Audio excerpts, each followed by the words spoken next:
Coast Guard, military vessels, helicopters and divers have been searching for survivors of the sunken ferry. Distraught parents gathered along the coast hoping for the return of their children and bracing for the worst. This mother of an 18-year-old student describes her shock at hearing that the ship has sunk. I felt like my heart stopped.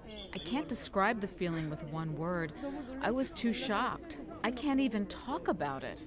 It was not immediately clear why the Seawall ferry listed heavily to one side and capsized in calm waters off South Korea's southwest coast.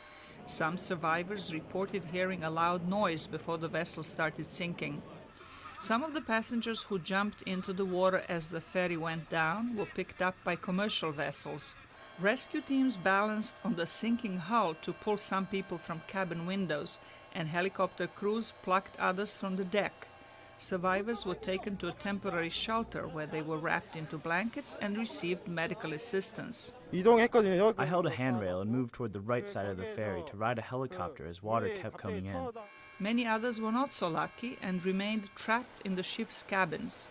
This elderly woman says she followed the crew's instructions to stay in place. I was keeping still without making any movements. There was an announcement that we should not move. The Seawall sank Wednesday morning near the island of Jindo. Officials from the company that owns the ship apologized for the accident. During a meeting with emergency officials, South Korean President Park Geun-hye expressed her sympathies to those affected. I think it is truly tragic that the students who were going on a field trip and the passengers were involved in such an unfortunate accident.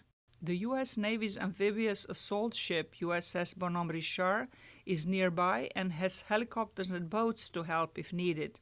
The large ship was on routine patrol in waters west of the Korean peninsula. Low water temperatures and fast currents worsened the situation overnight for any possible survivors. Zlarica Hoke, VOA News, Washington.